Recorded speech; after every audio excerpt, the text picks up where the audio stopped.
ద్రోహుల మధ్య యేసు ప్రేమ. క్రీస్తునందు ప్రియులారా, పవిత్ర వారములోని బుధవారములోనికి ప్రవేశించాము. విశ్వాసము, క్షమాపణ, పశ్చాత్తాపము, దేవుని ప్రేమ అవసరాన్ని ధ్యానిస్తున్నాము.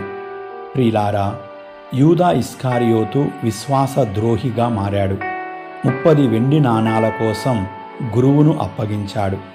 మనము కొన్ని మార్లు చిన్న చిన్న ప్రయోజనాల కోసం దేవుని దూరం చేసుకుంటున్నామా? ఆత్మ పరిశీలనం చేసుకుందాము. రెండవదిగా, యేసు ప్రేమ ద్రోహము చేసిన వారికి లభించింది. యేసుక్రీస్తు తనను ద్రోహం చేయబోతున్న వారిని కూడా ప్రేమించాడు. మనకు నష్టం చేసిన వారిని క్షమించగలిగే హృదయం మనకున్నదా? మూడవదిగా, క్రైస్తవ జీవితం లోకాసక్తిపై ఆధారపడి ఉంటుందా? దైవాసక్తిపై ఆధారపడి ఉంటుందా? యూదా ఇస్కారియోతు ధనం వైపు మొగ్గు చూపాడు. మన జీవితం దేవుని చిత్తానికి అనుగుణంగా ఉన్నదా లేదా ఆత్మ పరిశీలనం చేసుకోవాలి.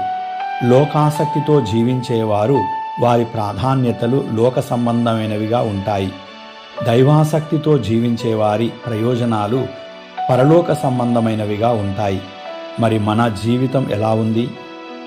నాలుగవదిగా, పశ్చాత్తాపము మార్పుకు అవకాశం ఇస్తుంది. యూదా తన తప్పును గ్రహించినా నిజమైన పశ్చాత్తాపం అతనిలోనికి రాలేదు. అతడు దేవుని వైపు తిరిగి రాలేకపోయాడు. మనం కూడా పాపం చేసినప్పుడు నిజమైన హృదయముతో దేవుని దగ్గరకు మరలి రావాలి. ఐదవదిగా, పవిత్ర వారానికి సంసిద్ధపడుతున్నాం కదా, మన ప్రార్థన, ఉపవాసం, దాన ధర్మాలు ఎలా ఉన్నాయో ఆత్మ పరిశీలనం చేసుకుందాం. క్రీస్తునందు ప్రియులారా, పరమ పవిత్రమైన దేవునికి మనల్ని మనం సంపూర్ణంగా సమర్పించుకోవడంలో సంతోషించాలి. ఆ సంతోషం ఇప్పుడు మనలో ఉన్నదా? ఓ ప్రభువా, నీవు అనుభవించిన బాధలను, ద్రోహాన్ని జ్ఞాపకం చేసుకుంటూ మా హృదయాలను వినమ్రంగా నీకు అర్పిస్తున్నాము. ప్రభువా, మా లోపాలను, పాపాలను తెలుసుకునే జ్ఞానాన్ని దయచేయండి.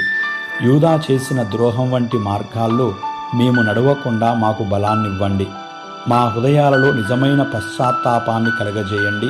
ఇతరులను క్షమించే ప్రేమను మాకు నేర్పించండి. మేము ఎల్లప్పుడూ నీ చిత్తానుసారం జీవించేందుకు మా అడుగులను మీ వైపుకు నడిపించండి.